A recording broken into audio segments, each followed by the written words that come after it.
séance sur Babeuf, qui est à bien des égards le fondateur du communisme moderne.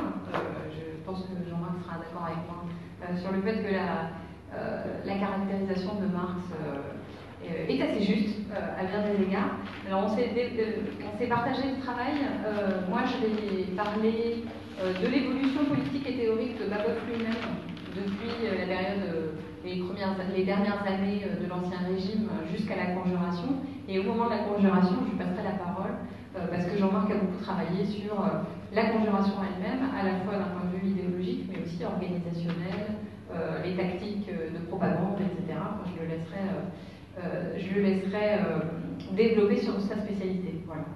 Donc, je pense que c'est important de revenir sur ce personnage et sur son évolution, à la fois parce que c'est effectivement un père fondateur, et je vais essayer de montrer en quoi, et aussi parce que ce personnage incarne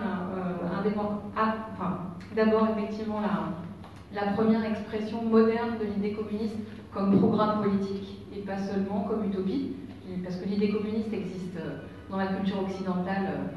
L'idée d'une société sans propriété privée existe en réalité dans la culture occidentale depuis l'Antiquité. On la trouve déjà chez les philosophes grecs, mais jusqu'à Babeuf, cette idée n'avait jamais été pour elle-même, placée à l'avant-garde d'un programme politique, placée comme objectif politique en tant que tel, pour lequel un certain nombre de militants allaient se battre pour sa réalisation directe, effective. Il y avait eu aussi des mouvements millénaristes qui cherchaient à établir une communauté humaine débarrassée de propriété privée, mais c'était au nom d'idéaux chrétiens, c'était au nom du millénarisme chrétien. Donc la première fois que l'idée communiste elle est présentée sous sa forme laïque comme un objectif politique, c'est avec la conjuration des égaux de Babeuf. Voilà. Donc je vais essayer de montrer comment Babeuf en est arrivé là, en quelque sorte, en essayant de faire une demi-heure ou un peu moins, afin que la totalité des exposés ne dépasse pas l'heure réglementaire avant le débat. Donc les idées collectivistes ou pré-collectivistes de Babeuf, on les trouve dès avant la Révolution française, en fait, dans sa correspondance. Babeuf n'est pas un érudit qui écrit des livres, des ouvrages théoriques avant la Révolution française, c'est un autodidacte. Il est feudiste, c'est-à-dire qu'il s'occupe des terriers, des recueils de droits seigneuriaux, il travaille pour les seigneurs, et donc à ce titre, il est aux avant-postes pour, comme il le dit lui-même, découvrir les usurpations de la caste féodale, les droits seigneuriaux injustes. Et parallèlement à son travail de feudiste, il entretient une correspondance avec le secrétaire de l'académie de sa région d'origine, dans le Nord. Et donc en 1786, notamment, on trouve des échanges de lettres avec le secrétaire de l'académie, où Babeuf demande à lire ce qu'on lui envoie des utopies. Donc il est intéressé par cette littérature qui présente sous une forme romanesque un idéal de société débarrassée de la propriété privée. Et lui-même écrit un long brouillon de lettres qu'on a retrouvé dans ses papiers au XXe siècle, ou bien plus tard, où lui-même esquisse une espèce d'utopie, alors qui n'est pas une utopie au sens où c'est pas un roman, lui envisage tout à fait déjà à ce moment-là la possibilité de le réaliser concrètement. C'est pas un projet d'abolition de la propriété privée, c'est un projet de ferme collective, donc il propose l'idée que finalement le travail de la terre et d'un certain nombre d'autres tâches agricoles pourrait être réalisé en commun par un certain nombre de familles qui se mettraient ensemble, qui loueraient la terre à un grand propriétaire. Et déjà à cette époque-là, il trouve un grand nombre d'avantages, à la fois matériels et moraux, à cette vie collective et à ce travail collectif. Et donc dès cette époque-là, dès 1786, déjà Babeuf est engagé dans une perspective de gestion collective, à la fois des ressources, de la production et de la répartition des biens. Et dans le même brouillon, c'est un assez long brouillon, ça fait manuscrit, ça fait une quarantaine de pages dans les œuvres complètes. Hein. Et déjà à cette époque-là, non seulement il a cette utopie, qui réfléchit à des modes d'organisation du travail et de la propriété qui seraient alternatifs. Et puis, il insiste, il y a tout un développement sur le droit de vivre, qui est le droit naturel le plus important, qui devrait déterminer tous les autres. Le XVIIIe siècle, le siècle des Lumières, c'est un siècle où la plupart des philosophes défendent l'idée d'un droit naturel, qui est l'idée au fond de prérogative inaliénable de l'humanité qu'on peut opposer à tous les gouvernements, à tous les oppresseurs. Pour Babeuf, le premier de ces droits naturels, c'est le droit de vivre, le droit à la subsistance en fait. Et donc il se livre à une espèce de démonstration et de défense philosophique de ce droit naturel à la subsistance. Et puis le dernier aspect marquant de ce brouillon de lettres, c'est une défense du droit des femmes. Alors ça c'est une chose qu'on souligne pas forcément souvent chez Babeuf, mais très tôt, quand même, 1786, Babeuf est un féministe, même si le mot n'apparaît pas, mais il se livre à une défense des droits de la femme contre les oppressions dont elle est la victime, et on voit bien que pour lui, dans son esprit, il y a un lien entre la défense du droit à la subsistance des pauvres, la défense du droit des femmes, puisque tout ça, pour lui, ça revient à la même chose, c'est le droit à l'égalité. Et pour lui, l'égalité, c'est la valeur cardinale, c'est le présupposé de toute dignité humaine. Et donc, en fait, tous ces combats sont liés dans son esprit comme un unique combat contre l'oppression en général. Et il fait un parallèle entre l'oppression du paysan par le noble et l'oppression de la femme par l'homme, en disant finalement c'est le même type de relation d'oppression auquel il faut mettre fin. Voilà. Alors, en 1789, quand éclatent les premiers événements révolutionnaires, Babeuf est occupé à imaginer un cadastre perpétuel, c'est-à-dire qu'il s'est mis d'accord avec un géomètre et il cherche à mettre au point une technique, alors ça c'est très l'esprit des Lumières, quoi, c'est mettre au point une technique qui permet d'arpenter les terres, d'avoir une mesure rationnelle et réelle de toutes les terres pour pouvoir répartir l'impôt de façon plus rationnelle et plus juste. Et donc ce projet de cadastre perpétuel, quand il voit que les événements qui se déroulent à Paris, il va finalement décider de l'envoyer à l'Assemblée nationale et il fait précéder ce projet technico-fiscal, on va dire, d'un discours préliminaire où il s'adresse aux membres de l'Assemblée nationale et donc il donne une première version de son projet politique.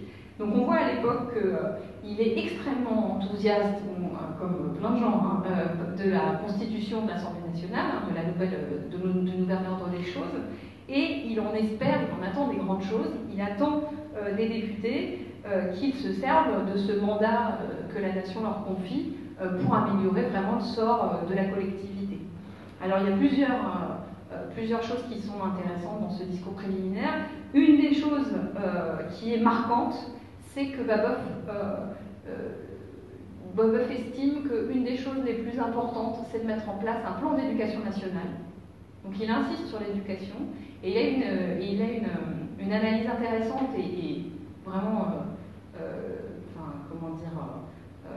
extrêmement moderne à plein d'égards, puisqu'il dit finalement l'écart entre l'éducation du pauvre et celle du riche, ça perpétue l'ordre social, parce que ça donne l'impression aux riches qu'il est d'une nature supérieure aux pauvres, et ça donne l'impression aux pauvres que finalement l'ordre social il est naturel, puisque lui, manquant d'éducation élémentaire, ne peut pas prétendre au même droit que le riche. Donc il y a un enjeu, non seulement un enjeu humain à éduquer tout le monde, mais il y a aussi un enjeu politique, c'est que l'égalité politique, elle ne peut se réaliser que sur la base d'une instruction égalitaire. Et donc son plan d'égalisation fiscale, puisque son cadastre doit permettre une harmonisation et une plus grande justice fiscale, il est mis au service notamment d'un plan d'éducation nationale qui sera donc financé par des normes plus justes et qui vise à faire progresser toute la nation dans une plus grande égalité sur plan aussi politique et pas seulement matériel. Et donc il demande dès les premières années de la Révolution, comme la gauche de l'Assemblée nationale, comme Robespierre par exemple, des droits politiques égaux pour tous, à une époque où les révolutionnaires, les premières assemblées, elles sont favorables à un suffrage censitaire. La première assemblée, l'Assemblée constituante, elle va décider l'établissement du suffrage censitaire. Lui, il demande l'égalité des droits. Et on a déjà, dès ce discours préliminaire aussi, en 1789, à l'automne, alors Babeuf ne le présente pas comme un projet, mais il le présente comme un rêve, comme un objectif lointain, l'idée que l'État devrait nationaliser la terre et en redistribuer une parcelle égale à chaque père de famille et refaire ce partage à chaque génération. Donc ça, c'est un modèle collectiviste. Le terme n'apparaît pas à cette époque-là, hein, c'est un terme tardif, enfin, je l'utilise par facilité. Ce genre d'organisation sociale, on l'a sous l'Antiquité, c'est ce qui a cours à Sparte entre les citoyens libres. Évidemment, c'est une société esclavagiste, mais les citoyens libres de Sparte, pendant un certain nombre de décennies, ont eu cette forme d'organisation où on leur redistribuait, leur affermait les terres. Et donc c'est le modèle de Babeuf. Donc en 1789, il a un modèle qui est déjà collectiviste de fait, mais qui est agraire. Son horizon à Babeuf à ce moment-là, c'est la terre, c'est le rapport à la terre, et c'est comment donner à chacun un lopin de terre qui lui permette de vivre et de faire vivre sa famille. Par la suite, donc en 1790-91, on a retrouvé aussi dans les archives un manuscrit qu'il n'a pas publié, qui est un épais manuscrit qui s'appelle Les Lueurs philosophiques. Alors ce manuscrit, son histoire, elle est intéressante parce qu'il est actuellement dans les archives de l'État russe. Enfin, c'est les soviétiques qui l'avaient racheté, il est toujours à Moscou. Et donc il a été inaccessible aux chercheurs français pendant des dizaines d'années en fait. Il a fini par être publié, là, il est disponible maintenant en France, mais ça fait un an ou deux seulement. Et dans ces lueurs philosophiques, on a été étonné parce qu'on pensait que Babeuf avait été collectiviste depuis toujours et de A jusqu'à Z. Dans les lueurs philosophiques, il dit qu'il est partisan de la propriété privée, donc ça c'est un peu surprenant, mais c'est une propriété privée limitée. Babeuf estime que, en gros, le droit de propriété des grands propriétaires n'est légitime qu'en contrepartie du droit au travail des pauvres. Et qu'en gros, les propriétaires ont le devoir de donner du travail, de faire travailler les pauvres sur leurs terres, afin que le droit à la subsistance soit garanti. Et que donc c'est un droit de propriété qui est conditionné, mais il est certain qu'en 90-91, Babeuf, dans ses recherches, ses propres recherches, son propre cheminement intellectuel et politique, il y a un moment où il estime que peut-être on peut défendre l'idée de maintenir la propriété privée sous condition. C'est déjà plus le cas en 1791. Il y a un échange de lettres entre lui et Coupé de Loise, qui est un de ses amis qui se présente à la députation pour les élections à l'Assemblée législative. Et donc là encore, Babeuf, il porte de grands espoirs, il reporte de grands espoirs sur son ami. Il espère que par le biais du travail législatif, on va pouvoir faire évoluer la Révolution dans le sens de plus d'égalité. Et là, dans les lettres, c'est des lettres privées, c'est pas une propagande publique, mais à cette époque-là, il a à nouveau rechangé d'avis. Il est partisan de ce qu'on appelle la loi agraire, c'est-à-dire en fait la redistribution. Alors ça dépend des variantes de la loi agraire, mais en ce qui concerne Babeuf, il est partisan d'une abolition de la propriété privée de la terre et d'une redistribution égalitaire à chaque famille. Et donc dans ses lettres, il manifeste ce désir-là, et en même temps qu'il manifeste une certaine considération stratégique, c'est-à-dire qu'il explique qu'il ne faut pas forcément essayer bille en tête de faire passer cette mesure à l'Assemblée nationale. Il est conscient du rapport de force, et il est conscient qu'à l'époque, l'heure n'est certainement pas au vote par l'Assemblée nationale de l'abolition de la propriété privée, mais il estime et il incite son ami, au cas où il serait élu, à essayer de faire évoluer l'Assemblée nationale dans cette direction-là. Et donc, à cette époque-là, on voit à nouveau revenir ses préoccupations et ses objectifs collectivistes, avec, là aussi c'est quelque chose qui est récurrent, l'importance donnée à la question de l'éducation. C'est une chose qui va revenir chez Babeuf dans toutes ses... quasiment à toutes les époques d'élaboration, mais ça revient, il y a le pain du corps et il y a le pain de l'esprit, c'est une expression qu'il emploie. Donc il y a le pain du corps, il y a le droit à la subsistance qu'il faut garantir, mais il y a aussi le pain de l'esprit, il y a l'éducation et l'instruction pour tous, qui lui apparaît comme un besoin, peut-être pas aussi nécessaire, mais presque. Voilà.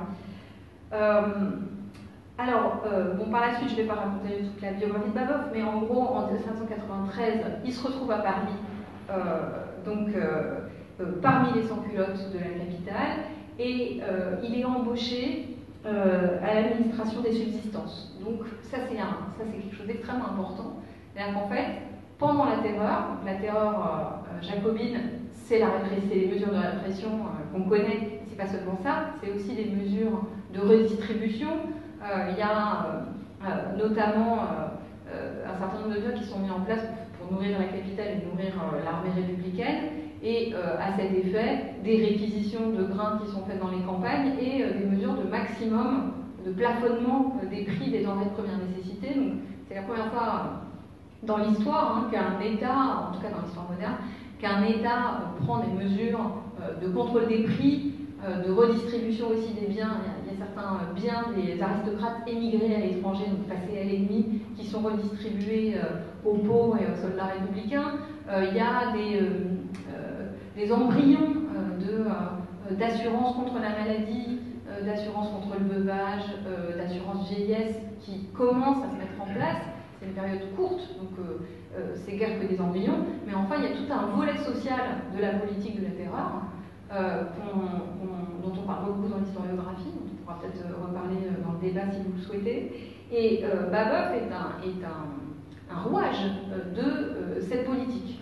À travers son travail à la municipalité de Paris, il participe directement à ce travail de collecte et de répartition des grains dans une situation qui est dramatique puisque la France est envahie, la République doit se défendre les armes à la main et il y a des problèmes d'approvisionnement, il faut lutter contre des spéculateurs qui conservent les grains pour faire monter les prix, etc. Donc l'État, à ce moment-là, l'État jacobin prend des mesures égalitaires, sinon collectivistes, du moins égalitaires, et Babeuf participe à ça.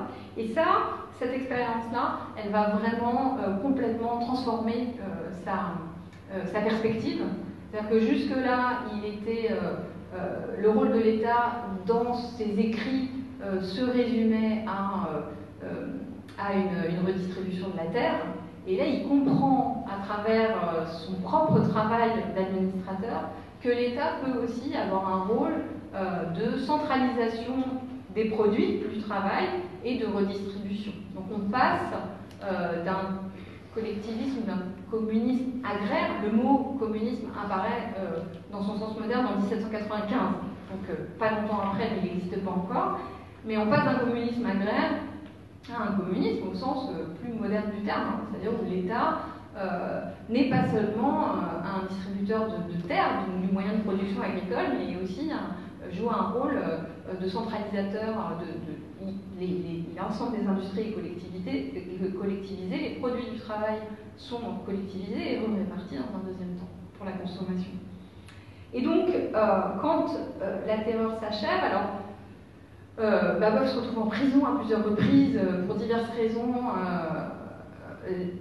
des raisons qui sont fondamentalement politiques, mais en fait ses ennemis ont monté une machination contre lui qui font qu'il est accusé d'un certain nombre de choses. Bref, il est en prison en 1794, il y retourne en 1995, et en prison en 1795, il fait la connaissance d'un certain nombre de militants issus de la sans-culotterie avec lesquels il commence à réfléchir à l'idée d'une conjuration pour l'égalité. Donc là-dessus, Jean-Marc en parlera mieux que moi. Moi, je vais simplement me borner à décrire ce que Babeuf nous livre de ses réflexions philosophico-politiques à ce moment-là dans sa prison. Manifestement, c'est le moment où il découvre certaines utopies qu'il n'avait pas encore lues. C'est un autodidacte qui se forme tout au long de sa courte vie. Et en 1795, manifestement, il découvre un ouvrage qui s'appelle Le Code de la nature de Morelli, donc qui est un ouvrage qui date de 1755, 1985, donc du milieu du XVIIIe siècle. Mais ce qui est intéressant chez Morelli par rapport aux utopistes qui le précèdent, par rapport à l'utopie de Thomas More par exemple, c'est que Morelli n'écrit pas sous une forme romanesque, il ne décrit pas une cité idéale qui serait sur une île lointaine que des voyageurs découvriraient, comme Thomas More. Il décrit une société idéale sous la forme, alors il y a plusieurs passages qu'il appelle des dissertations, mais la dernière partie du texte, c'est un plan de législation. C'est écrit sous forme d'un code de loi, avec donc des lois qui organisent une cité idéale, dépourvue de propriété privée, avec une démocratie radicale. C'est le deuxième aspect intéressant, c'est-à-dire que Morelli imagine que en fait tous les habitants, enfin tous les citoyens mâles évidemment de la cité participent à tour de rôle à toutes les tâches politiques. Donc il y a une espèce de direction politique tournante.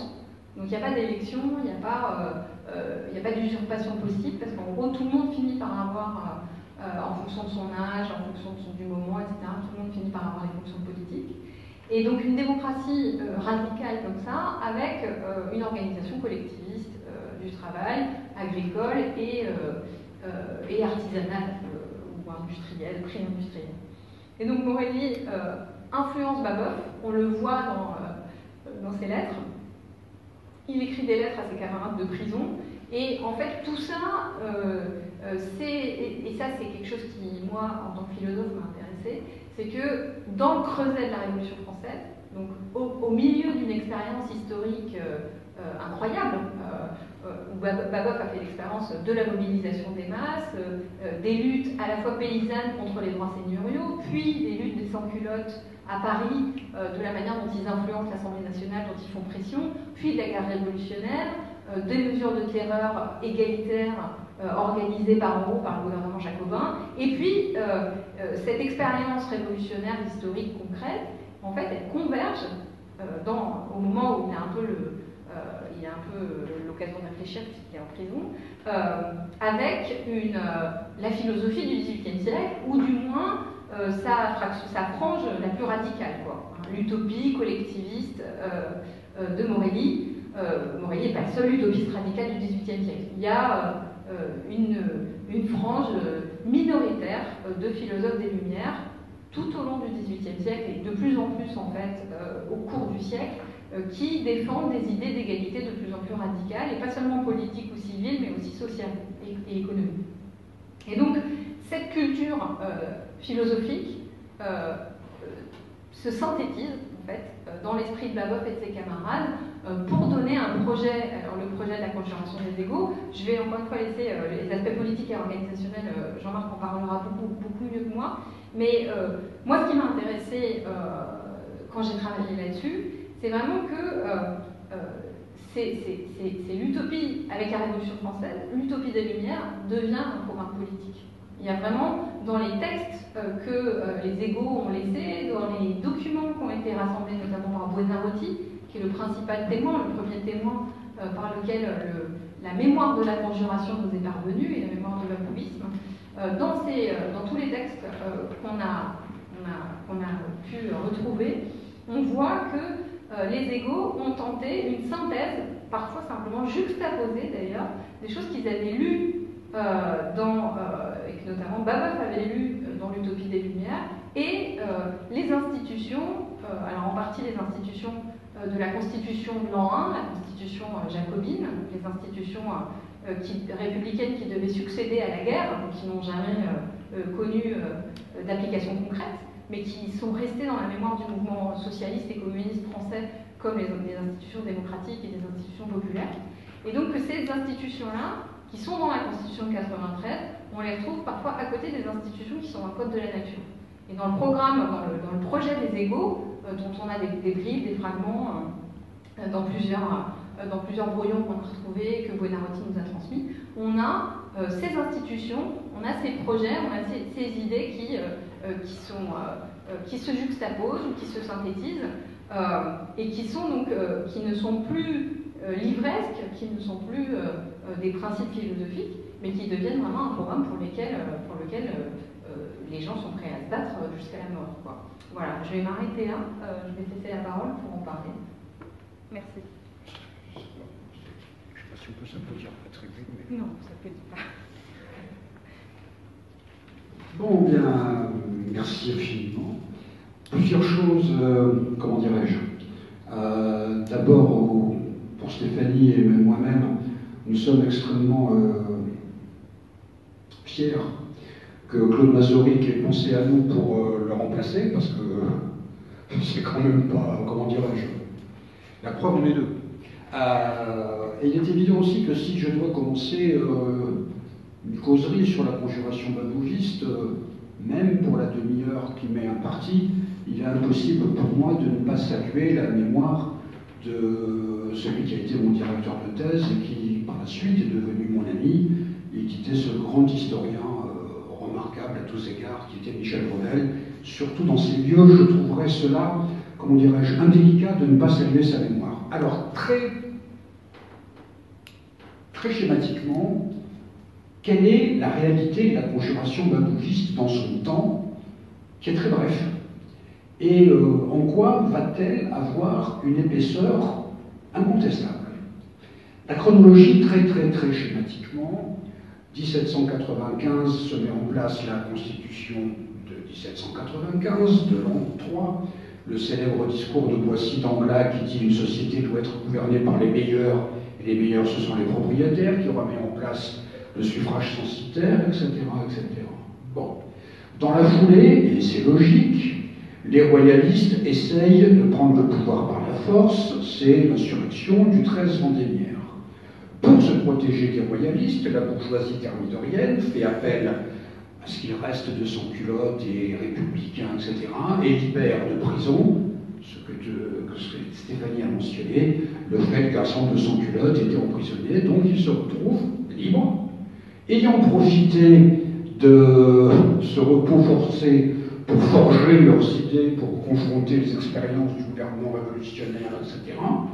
Et très vite se constitue un club démocratique qui a comme objectif de marquer à gauche, je dirais, le directoire, d'exercer une sorte de pression à gauche, démocratique.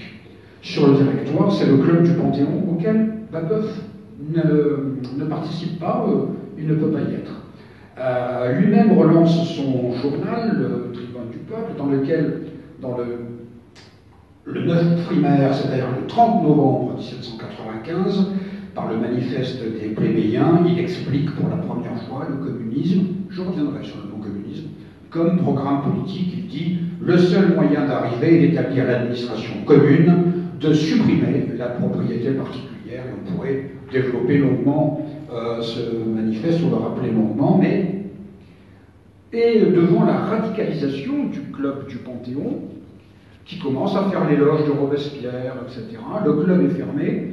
Il est fermé sur ordre du directoire, il est fermé par le général Bonaparte qui commence sa carrière, puisque quelques jours après, il va être nommé commandant en chef des armées d'Italie.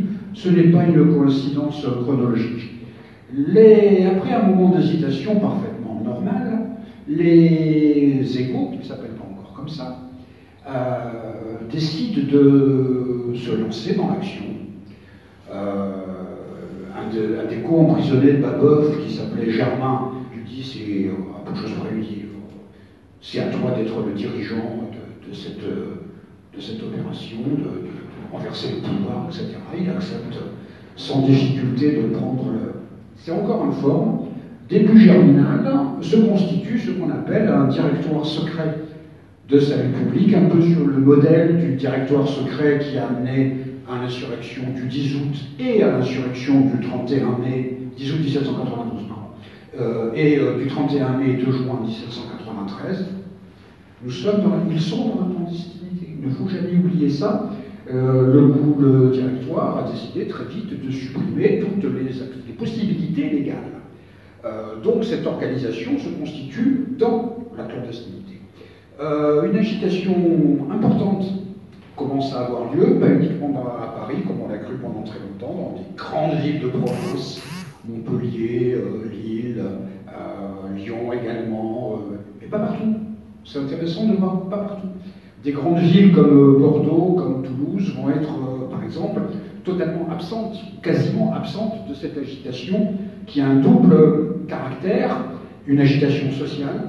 Pour vous donner une idée, le directoire a supprimé l'aide pour les indigents, aboutissant à une misère telle que le nombre de suicides est tellement important que les autorités, notamment de police à Paris, décident de ne plus publier les statistiques de suicidés, tellement il y en a, et dans un certain nombre de villes, le nombre de suicidés ou de morts par malnutrition va être plus important que le nombre de naissances. Donc une situation sociale extrêmement difficile et une agitation politique parce que ce qui n'est plus la sans-culotterie, ce qui n'est pas le prolétariat, mais cette masse, ou alors le prolétariat flottant, pour citer encore Michel Monvel, cette masse populaire n'a pas de moyens d'existence propres et n'a que façon de parler.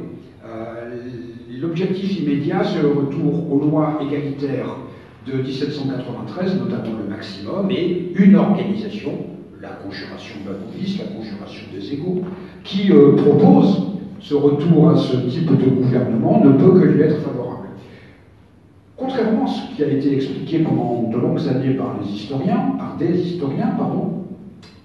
le gouvernement prend cela extrêmement au sérieux, organise une contre-propagande, notamment dans le Moniteur, mais pas uniquement, organise des mesures répressives simples, je dirais, qui sont les mandats d'arrêt, la surveillance, l'arrestation, mais l'interdiction de la presse, mais des lois, notamment une loi interdisant toute la propagande contre la loi agraire, le partage des propriétés, j'en dirai un mot, contre le bonheur commun. Le bonheur commun, c'est la formule qui représente, on va dire, ce que nous appelons maintenant le communisme, c'est-à-dire la collectivisation des propriétés. Et donc, elle punit de mort, cette loi, toute propagande en faveur de la Constitution de 93, du bonheur commun, de la loi agraire, etc.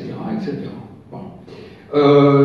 À partir de là, les émeutes ou les manifestations sur les ponts et dans les rues de Paris sont réprimées par la cavalerie, charge de cavalerie. Sur dénonciation, Babeuf et les siens sont arrêtés. Ça a duré même pas 2 mois. Bon. Procès, exécution, mais entre le procès et l'exécution, une série de manœuvres répressives et de provocations, il faut appeler les choses par leur nom, particulièrement importantes, qui vont amener que, par exemple, les émeutiers de la Légion de police, la Légion de police était une unité plébéienne qui s'était révoltée, vont être fusillés par une commission militaire. Ceux qui vont se diriger en camp de Grenelle pour soulever les soldats vont être arrêtés, fusillés par une commission militaire. Il y a par exemple un instituteur à Bourg-en-Bresse qui va être guillotiné pour avoir des propos. Quand on les regarde bien, ces propos, j'ai rédigé un ouvrage sur ce pauvre homme, l'instituteur François Romain, qui c'était des discours de type collectiviste, communiste. Bon, ça a duré, j'insiste bien, pas même 2 mois. On pourrait dire qu'il n'y a aucune épaisseur. Un certain nombre d'historiens ont parlé de l'importance de Babeuf et de la conjuration qui n'est réelle que par, je cite François Furet, sa postérité confuse. Je prends François Furet, mais quasiment tout le monde a expliqué ça, que c'était important, parce que Marx en a parlé, etc., Jaurès en a parlé. Mais, problème, quand on regarde l'attitude du gouvernement, j'ai parlé des lois, j'ai parlé des mesures répressives. Le grand historien Jean-René Surato, que j'ai eu la chance de connaître dans ma jeunesse, parlait de la peur rouge de la bourgeoisie thermidorienne ou territoriale. Oui, mais ce n'est pas uniquement un fantasme. C'est parce que la conjuration babouviste a dû avoir une réalité. Et c'est là que, reprenant mes études, je me suis posé la question suivante. Comment se fait-il que Marx, et c'est la discussion, y compris comme invitation, parlait de la conjuration babouviste comme étant le premier parti communiste réellement agissant? Il y a 2 hypothèses. La première, c'est que Marx disait n'importe quoi à propos de la Révolution française. Quand on connaît un petit peu la Révolution, quand on connaît même furtivement Marx, ça ne tient pas la route une seconde. L'autre hypothèse, c'est que ça correspondait à une réalité. Alors, il a fallu chercher. Et pour chercher, comme tous les historiens, eh bien, on travaille sur les archives. Et surtout sur les archives méconnues ou sur les archives inconnues. Et là, on découvre des tas de choses. Parce que pour voir si cette conjuration a eu une épaisseur, certains historiens l'ont cherché en la négligeant. Par exemple, Albert Mathieu, qui est le premier à avoir travaillé sur ce qu'il appelait le personnel babouviste, examinait les abonnés au journal de Babeuf, le Tribun du Peuple. Il dit ouais, mais c'est les catégories supérieures, il n'y en a pas beaucoup, et il y a beaucoup de cabaretiers. Plusieurs problèmes. Dans les archives, on voit qu'un paquet de personnes lisaient le Tribun du Peuple sans être abonnés.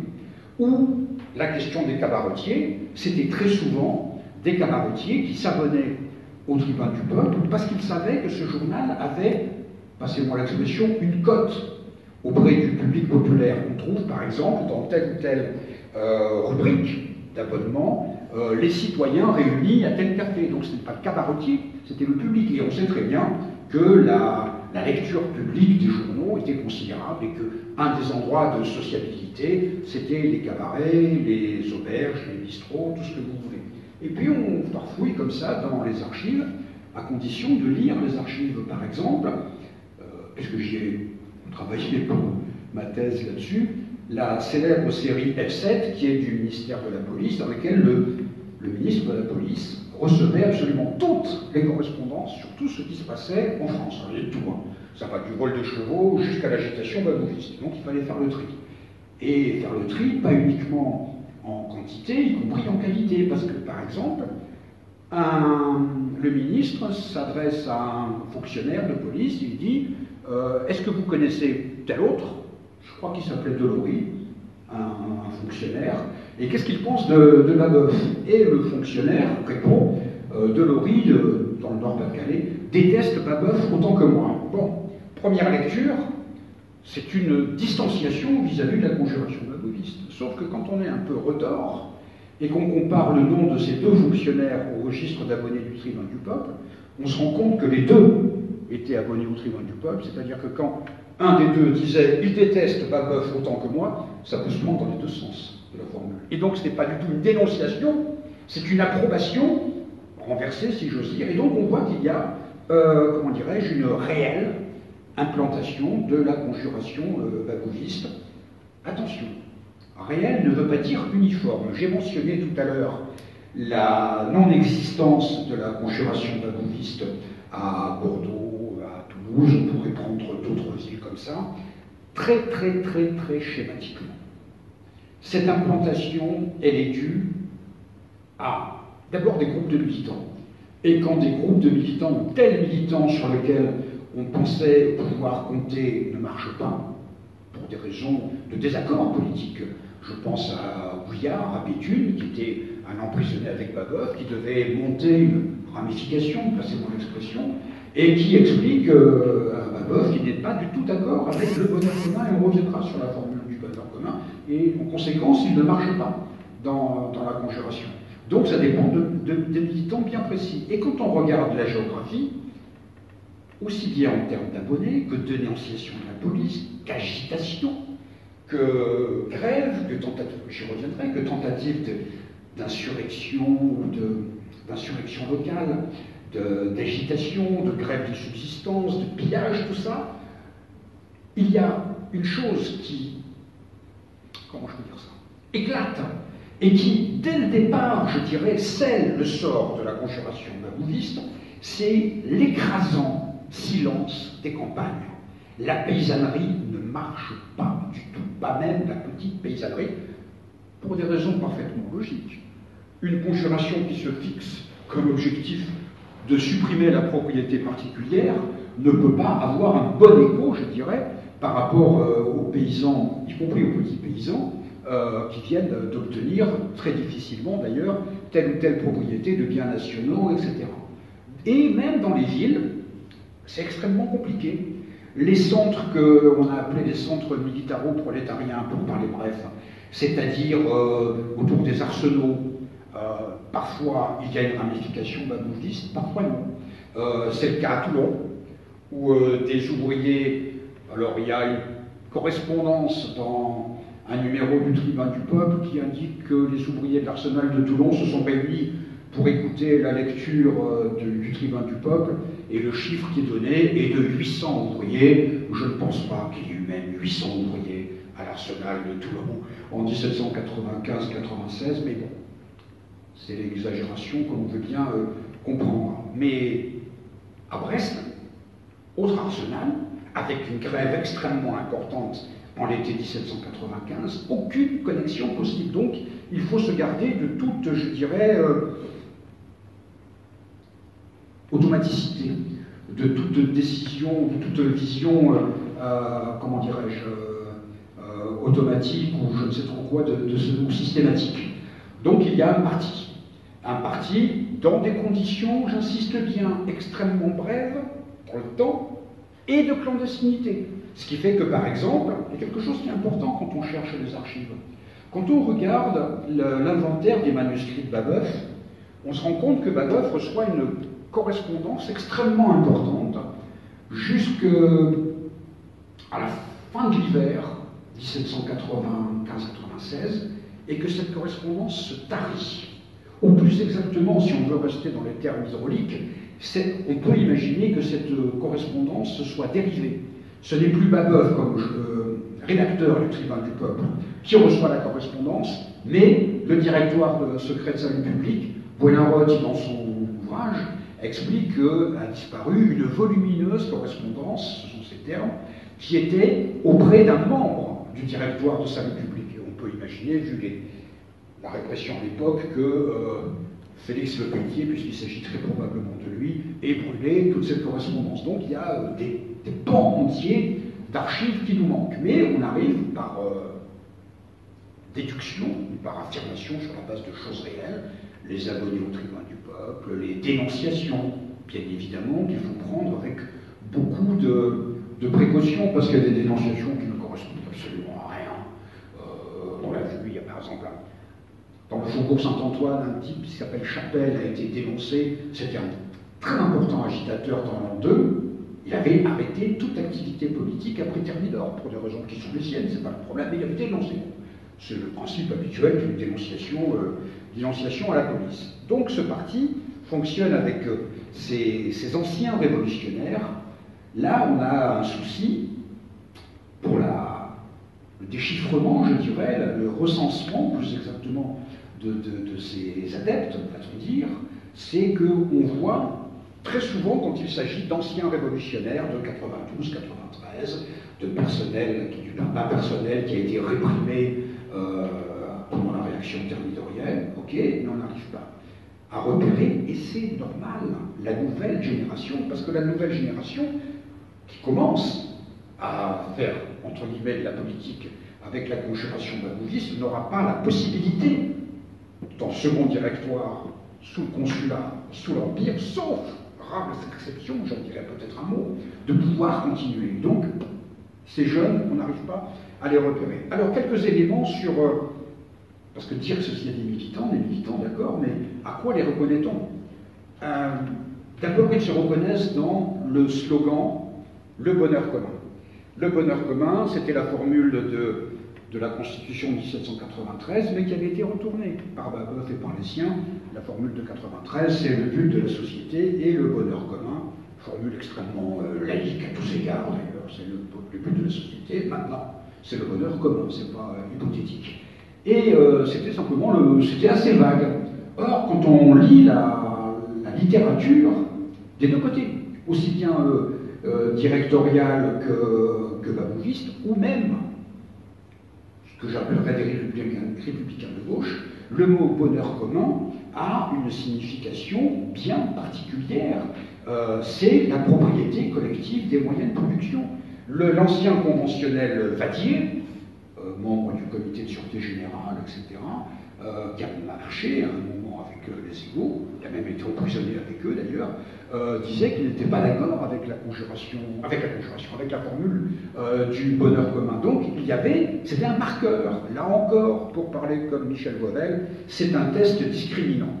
Et si on regarde un petit peu quel est le contenu de ce bonheur commun, et j'empiète un petit peu sur ce que Stéphanie a dit, c'est un communisme.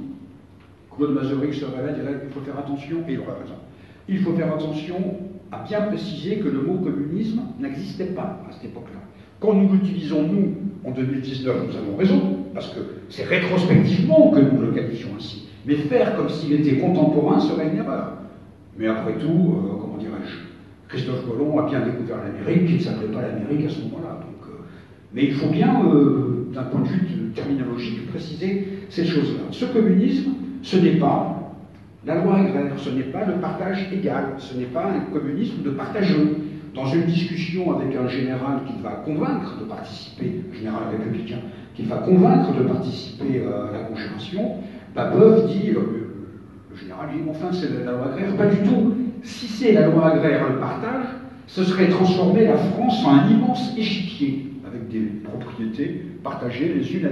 L'image est assez bien vue. Donc, ce n'est pas un communisme de partageux, ce n'est pas un communisme de la distribution, notamment dans ses lettres de 1795, et on le retrouve dans les textes de 1796, il y a une certaine attention portée aux machines, et avec l'objectif qui est fixé, c'est l'abondance. Et là, excusez-moi, parce que très souvent on dit c'est un communisme de miséreux, de partageux. Prenons une des citations, il y en a beaucoup d'autres, mais une seule, celle d'un des membres du directoire de salut public, Félix Lepelletier, le frère du conventionnel assassiné, qui parlait de l'égalité, je cite, non sous le rapport de la misère, mais sous celui du bonheur de tous. C'est-à-dire que ce n'était pas quelque chose pour partager la misère, mais par le fonctionnement des machines et de l'industrie, encore balbutiante, mais quand même, aller vers une meilleure prospérité. Qui dit machine, dit bien évidemment les hommes pour manier ces machines, c'est le prolétariat embryonnaire, je dis bien embryonnaire, mais qui existait. Alors de la même manière qu'il ne faut pas confondre le prolétariat embryonnaire à le prolétariat industriel construit, développé, il ne faut pas non plus faire comme si le prolétariat embryonnaire n'était pas du tout un prolétariat. Ça existait. J'ai parlé des arsenaux, un certain nombre d'ateliers, notamment du côté du métro Temple. Il y a encore un atelier, il n'y a pas l'atelier, mais fonctionnait un atelier de militaires pour des draperies, des tissus que les babouvistes rescapés, puisque c'était après l'arrestation de Babeuf et des siens, ont essayé de déclencher une grève. Il y a eu des grèves, la grève de la Banque de France, un certain nombre de grèves dans les imprimeries, dans les débardeurs du côté du quai Saint-Bernard, en province également, j'ai parlé. Mais on se rend compte que la connexion entre agitation babouviste et agitation sociale, elle est relativement rare. C'est plus deux chemins qui se croisent quasiment parallèlement, systématiquement, pas toujours. Et quand les babouvistes essayent de s'intéresser à ce prolétariat embryonnaire, quelquefois ils y arrivent, mais quelquefois seulement. De manière extrêmement abstraite, mais il faut enregistrer cette chose-là. Il y a des grèves. Tous les 6 premiers mois de 1796, mais ces grèves n'ont pas toujours, loin s'en faut, un rapport avec la conjuration babouviste. Encore sur la conjuration, bien évidemment, j'ai pu parler très longtemps, quelques mots sur leur idéologie. Avec beaucoup de précautions sur le mot idéologie, ils n'ont pas un corpus théorique achevé, c'est incontestable. Mais ils ont l'expérience du gouvernement révolutionnaire de 1793-1794 qu'ils partagent, qu'ils se réapproprient en quelque sorte. Ils considèrent qu'il faut aller vers le bonheur commun par quelque chose qui ressemblerait obligatoirement au gouvernement révolutionnaire de Robespierre et de Saint-Just. Et comme dit Babeuf à son procès, je m'en veux de les avoir vus en noir à ce moment-là parce qu'ils avaient critiqué. Et c'est dans ce sens-là qu'ils introduisent dans la conception politique générale une notion nouvelle qui est celle de la dictature transitoire, dictature révolutionnaire transitoire.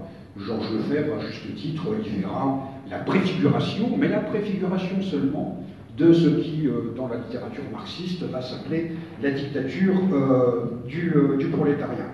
Donc ce sont incontestablement des gens qui se réapproprient le robespierrisme. Et ce qui est étonnant, terriblement étonnant, c'est que dans cette conjuration nouvelle, ce n'est pas le surjon, je dirais, du personnel robespierriste, ni même du personnel sans culotte, c'est qu'on va trouver des gens qui se sont opposés violemment au gouvernement révolutionnaire, y compris quelques hébertistes, enfin, quelques survivants des hébertistes, et ils vont se trouver dans cette Baudson, par exemple, Joseph Baudson, l'agent du 9e arrondissement. Et c'est très curieux parce qu'entre le directoire de salut public et les agents d'arrondissement, il y avait quelqu'un qui était l'agent de liaison qui s'appelait Didier, qui était le garde du corps de Robespierre en 1793-94. C'est-à-dire que si Baudson, l'hébertiste, avait rencontré en 1793 Didier comme garde du corps comme garde du corps de Robespierre, les choses auraient été totalement différentes des relations d'amitié qu'ils vont avoir en 1796. Il faut le noter parce que l'histoire politique, elle est faite également de choses comme ça. Donc c'est quelque chose qui se prend suite au gouvernement révolutionnaire, mais avec une très forte nuance que Buonarroti va expliquer, que la Constitution de 1793, il l'indiquait, il le dit, c'est le terme de Buonarroti, parlait de vieille et désespérante idée sur la propriété. La Constitution 93, même si elle limite la propriété, la conserve. La conjuration babouviste, c'est autre chose. Veut supprimer, comme je l'ai dit, comme Babeuf le disait, la propriété particulière, la propriété privée. Est-ce que pour autant, sur tous ces éléments-là, l'embryon du prolétariat, la dictature révolutionnaire transitoire, la critique positive, le dépassement, plus exactement, pour reprendre la formule d'Albert Soboul, du gouvernement révolutionnaire, est-ce que nous sommes dans une théorie, je dirais, entièrement nouvelle? Oui et non. Nouvelle, oui. Théorie, non. Parce que les choses ne sont pas, et c'est normal, entièrement fondées théoriquement. Comme Stéphanie l'a expliqué, la culture politique, la culture philosophique, elle est un peu de briques et de broc. La culture économique, comment pouvait-on comprendre ce qu'était le capitalisme au début du capitalisme? Extrêmement difficile, ou alors, à moins de considérer que c'est des conceptions, je dirais, totalement idéalistes. C'est pour ça que la définition de Georges Lefebvre sur la conjuration babouviste me semble extrêmement pertinente. Il parlait d'une démocratie communiste, parce que c'est quelque chose qui va vers le communisme, mais comme idée, mais pas de manière sur la base d'une critique sociale, d'une critique du système actuel, mais comme étant la chose normale, puisque c'est la prolongation de la Déclaration des droits de l'homme de 1789. Les hommes naissent et demeurent libres et égaux en droit, mais pour qu'ils puissent avoir le même droit, il faut que ceux qui suppriment, ceux qui créent l'inégalité, la propriété privée, soient supprimés. Dernière question, il y a eu échec de la conjuration. C'est évident. Bon.